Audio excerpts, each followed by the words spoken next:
11월 14일 오늘의 말씀은 욥기 10장 1절에서 22절입니다.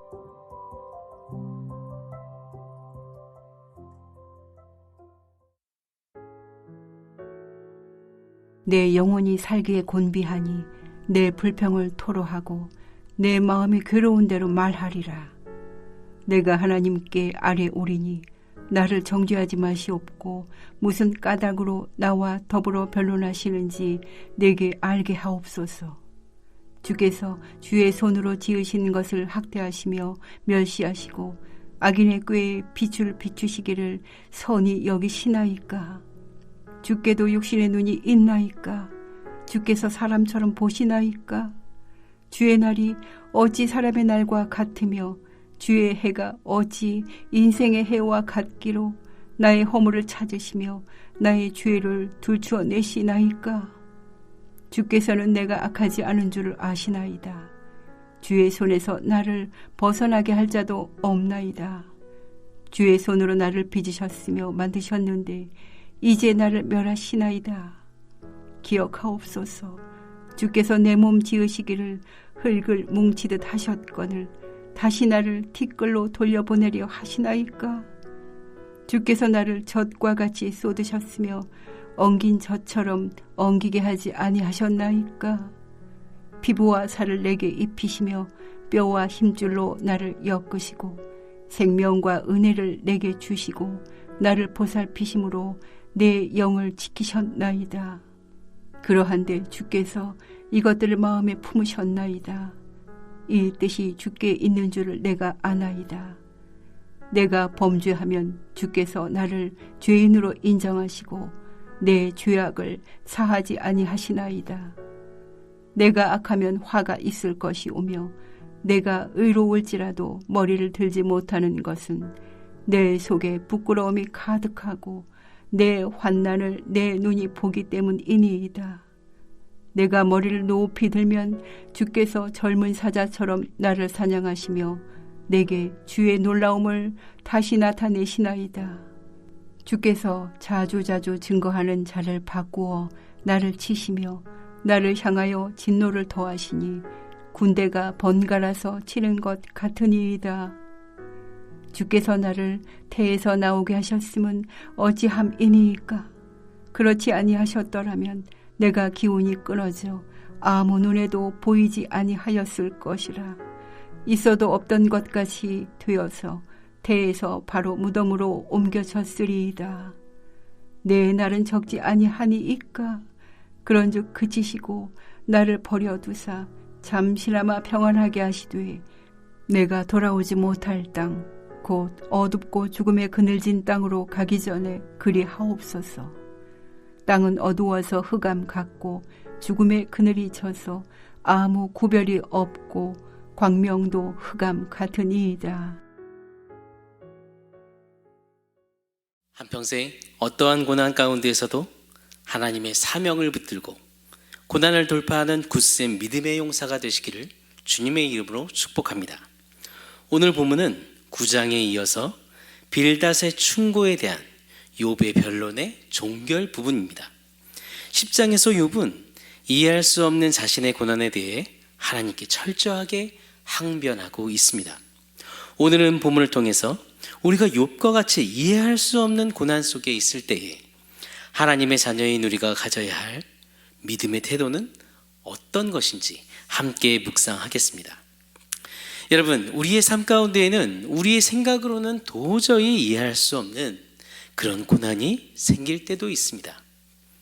그럼 이러한 환경 속에서 우리가 가져야 할 믿음의 태도는 어떤 것일까요? 오늘 본문에 보면 고난 가운데 있는 욥은 첫 번째로 까닭 모를 고난을 주신 그 하나님께 간구합니다. 2절에 욥이 하나님께 하나님 저에게 고난의 이유를 알려주십시오 라고 간구하고 있습니다. 그러나 욥의 간구에 대한 하나님의 반응은 침묵이었습니다. 욥은 3절에 말합니다. 주께서 주의 손으로 지으신 것을 학대하시며 멸시하시고 악인의 꾀에 빛을 비추시기를 선히 여기시나이까. 여러분, 욥이 이렇게 간구한 이유는 하나님과 욥과의 특별한 관계 때문입니다. 욥은 하나님이 세상을 창조하셨고 통치하신다는 것을 믿었습니다. 그러므로 자신의 고난과 고통 또한 하나님의 의도라고 믿었던 것입니다. 또 욥은 7절에 주께서는 내가 악하지 않은 줄을 아시나이다. 주의 손에서 나를 벗어나게 할 자도 없나이다 라고 간구합니다. 욥은 하나님이 자신의 죄 없음을 아신다고 확신했습니다. 오히려 자신이 주의 손에서 벗어나면 범죄할 수 있지만 그렇게 할 자가 없기 때문에 자신의 무죄함을 고백하고 있습니다. 여러분, 하나님은 고난 가운데 있는 우리를 모든 모습을 통해서도 우리의 중심을 보고 계십니다. 여러분은 고난 가운데 있을 때에 여러분이 하나님 앞에 보여드렸던 태도는 어떠했습니까? 실제로 사람들은 고난 속에 있을 때 하나님께 받은 은혜와 사랑에 관해서는 왜 내게 그 사랑과 은혜를 주셨는지 그 이유를 묻지도 않습니다. 그리고 주시지 않은 것이나 혹은 삶에 주신 고통, 삶에 주신 슬픔에만 집중하며 살아갑니다. 여러분도 지금 하나님의 사랑과 은혜보다 나에게 찾아온 고통과 고난 그리고 슬픔에만 집중하고 있지는 않습니까? 우리를 향한 하나님의 큰 사랑, 그 놀라운 은혜를 기억하며 오늘도 하나님을 의지하십시오. 우리가 고난 속에서도 인간적으로 할 수 있는 모든 노력은 다 해야 하지만 가장 중요한 것이 있습니다. 그것은 철저히 하나님께 도움을 구하는 것입니다. 하나님의 구원과 도우심은 우리의 믿음으로 받는 것입니다. 하나님만이 나의 구원자가 되신다는 그 믿음과 확신을 갖고 오늘도 살아가십시오. 두 번째, 욥은 자신을 창조하신 하나님을 향하여 간구합니다. 8절에 욥이 말합니다. 주의 손으로 나를 빚으셨으며 만드셨는데 이제 나를 멸하시나이까. 9절에 기억하옵소서. 주의 손으로 나를 빚으셨으며 라는 말은 욥은 자신이 창조주 하나님이 만드신 그런 귀한 존재라고 말하는 것입니다. 즉 이러한 욥과 하나님과의 특별한 관계 속에서 욥은 자신이 징계를 받을 대상이 아니라 오히려 보호를 받을 대상이라는 것입니다. 욥이 이렇게 창조주 하나님을 향해 간구한 것은 자신의 생명이 하나님으로부터 주어졌고 모든 인생이 하나님의 주권 가운데 있음을 믿었기 때문입니다. 여러분, 욥은 자기에게 찾아온 이 고난으로 인해서 어떤 소망도 가질 수가 없었습니다. 특히 하나님으로부터 버림받았다는 그 생각은 도무지 살 소망조차도 가질 수 없게 만들었습니다. 그러나 이러한 상황 속에서 욥이 오직 하나님을 향하여 간구할 수 있었던 것은 욥 자신의 고난의 진정한 원인을 하나님이 다 아신다는 것입니다. 하나님만이 그 고통을 해결할 수 있다고 믿고 확신했기 때문입니다. 여러분, 누구나 고난을 당하면 하나님의 신실하심을 쉽게 의심합니다. 그러나 하나님의 자녀인 우리는 고난 앞에서 믿음의 태도를 가지고 살아야 합니다. 우리가 갖고 살아야 할 믿음의 태도는 하나님의 주권에 자신의 모든 것을 맡겨버리는 것입니다. 그리고 하나님께서 우리로 고난을 당하게 하셨다면 거기에는 반드시 하나님의 선하신 목적이 있음을 확신하는 것입니다. 왜 많은 사람들이 고난을 만나면 삶의 허무에 빠지고 왜 자살을 꿈꾸며 허덕이며 삶을 포기하며 살아갑니까? 그 이유는 하나님이 주신 자기 사명을 발견하지 못하고 살기 때문입니다. 하나님께서 왜 저와 여러분을 태에서 나오게 하셨습니까? 바로 우리를 향한 특별한 계획이 있기 때문입니다. 오늘도 하나님께서 주신 그 사명을 여러분 기억하십시오. 성도란 바로 하나님의 주권을 믿고 그 사명을 붙잡고 사는 사람들입니다. 하나님의 뜻을 이해할 수 없는 어떠한 고난 가운데에서도 거기에는 하나님의 선하신 목적이 있음을 확신하면서 하나님의 주권을 믿고 하나님의 사명을 붙잡고 고난을 돌파하는 굳센 믿음의 용사가 되시기를 바랍니다.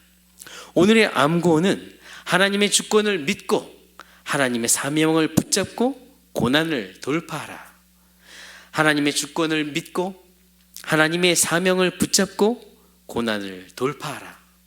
이 믿음과 확신을 가지고 함께 기도하시겠습니다. 우리를 사랑하시는 하나님 아버지, 우리가 고난 현장 가운데 있을 때에도 주님과 함께 있음을 늘 확신하며 믿음으로 나아가기를 원합니다. 고난 가운데 있을 때에도 우리는 여전히 주님 안에 있음을 기억합니다. 하나님은 여전히 또한 우리의 중심을 보고 있음을, 그 모든 중심을 보시고 또한 주님을 의지하는 우리의 마음을 기뻐하신다는 것을 믿습니다.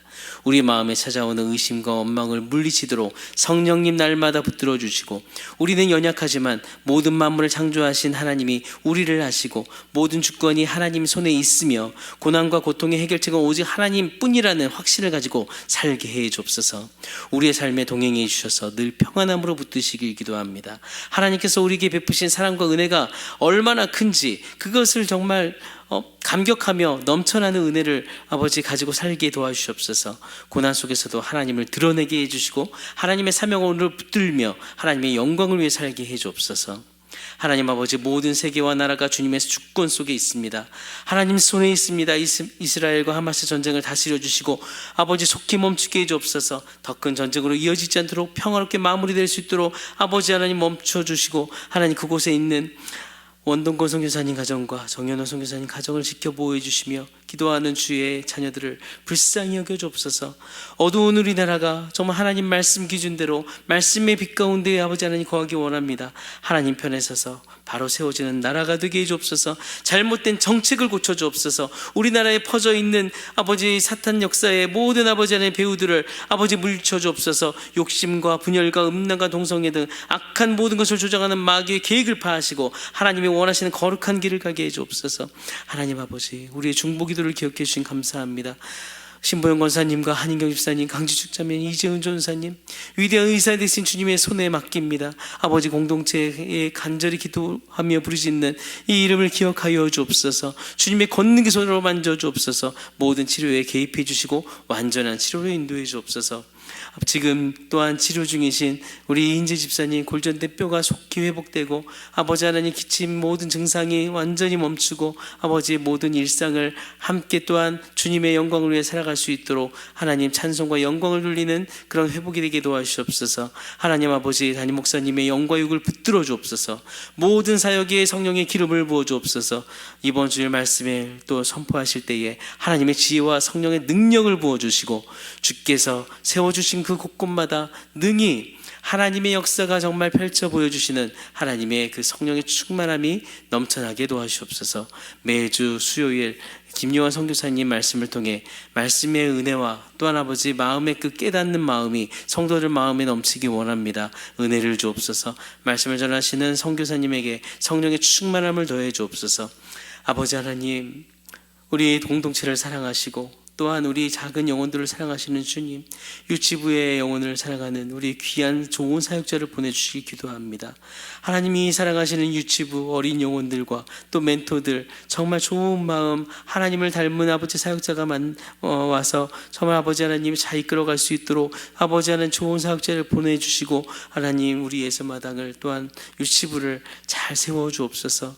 하나님, 우리 공동체의 믿음의 가정들에게 건강한 아가를 허락하여 주시고 복된 믿음을 후대에게 물려주도록 기회를 허락하여 주시기 기도합니다. 아버지, 기업하는 지체들에게 오늘도 그 기업을 믿음으로 이끌어 나가도록 믿음을 주시고 하나님, 사업장에 복의 복을 더하실 뿐 아니라 오늘도 하나님 앞에서 하나님의 뜻을 이루며 영광을 돌리는 기업이 되게 해 주옵소서. 오늘도 우리를 사랑하시고 우리의 모든 삶을 주관하시며 동행하시는 살아계신 예수 그리스도 이름으로 기도드립니다. 아멘. 하늘에 계신 우리 아버지여, 이름이 거룩히 여김을 받으시오며 나라가 임하시오며 뜻이 하늘에서 이루어진 것 같이 땅에서도 이루어지이다. 오늘 우리에게 일용할 양식을 주시옵고 우리가 우리에게 죄진 자를 사하여 준 것 같이 우리 죄를 사하여 주시옵고 우리를 시험에 들게 하지 마시옵고 다만 악에서 구하시옵소서. 나라와 권세와 영광이 아버지께 영원히 있사옵나이다. 아멘.